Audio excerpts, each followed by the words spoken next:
I can only imagine what my face looked like when Mary Wilson asked me if I wanted to attend an interfaith conference this past spring of my sophomore year. It was a flood of excitement, anticipation, confusion, and maybe even a hint of fear. I never considered myself to be singularly committed to a religion, but rather on a journey to explore various faiths and traditions, so I was rather worried about my contribution and involvement in an interfaith program. Nevertheless, I felt privileged to represent St. Andrews and jumped at the chance.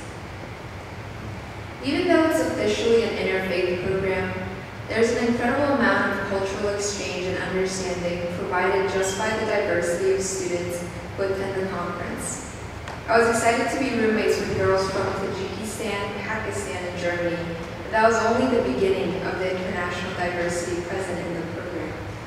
I encountered brilliant students from Nigeria, Bangladesh, Indonesia, Russia, Ghana, Egypt, Albania, and Ukraine, who are all exchange students to be living all across the United States in Ohio, South Carolina, Oklahoma, Pennsylvania, Florida, just about everywhere.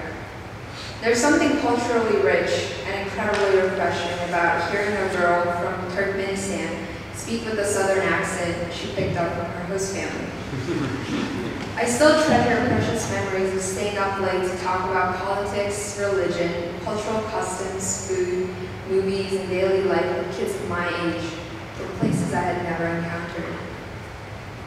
The second portion of the program sought to cultivate understanding through religion. We paid a visit to a Baptist church, a synagogue, and a mosque, where the respective priest, rabbi, and the imam introduced us to the histories and foundational beliefs of each tradition.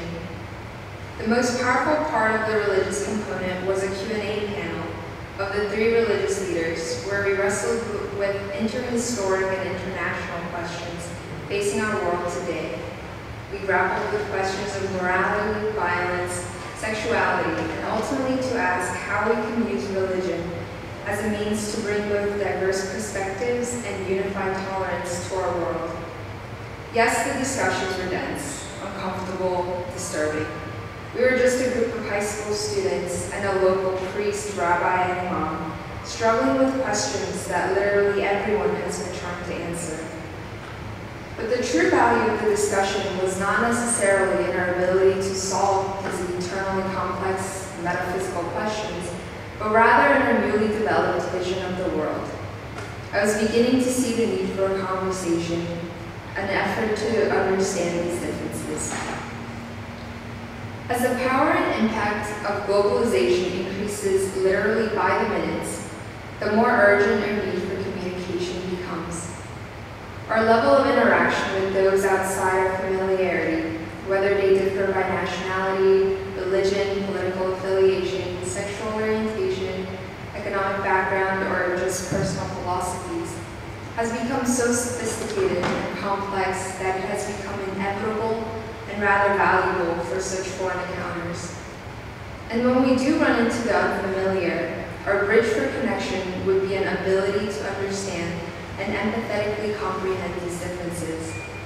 The consequence of this inability, of a lack of bridge, is ubiquitous both at a global and individual level.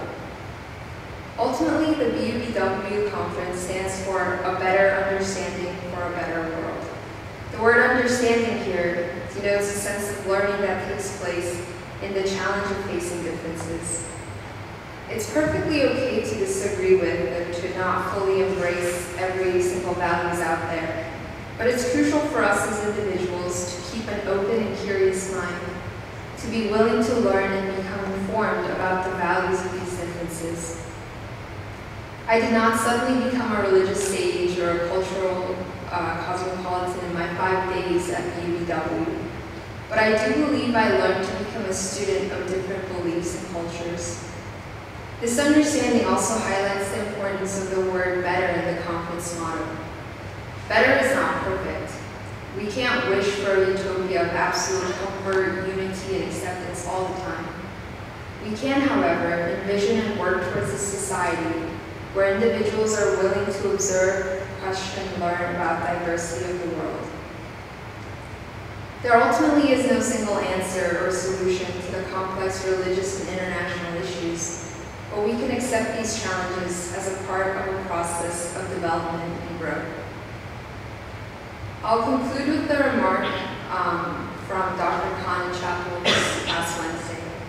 He mentioned a passage from the Quran, 49:13. O mankind, indeed we have created you from male and female, and made you peoples and tribes, so that you may know one another. Dr. Khan said that the significance of the passage was in the notion that diversity is a divine purpose, not a mere accident of a hodgepodge. Diversity and differences are a gift, and we can fully embrace their true beauty and value when we learn to form a sense of a better understanding for a better world. And finally, if you are interested in attending this conference this coming spring in San Diego, please let me know. It really is a truly amazing experience that I hope you share with the community. Thank you.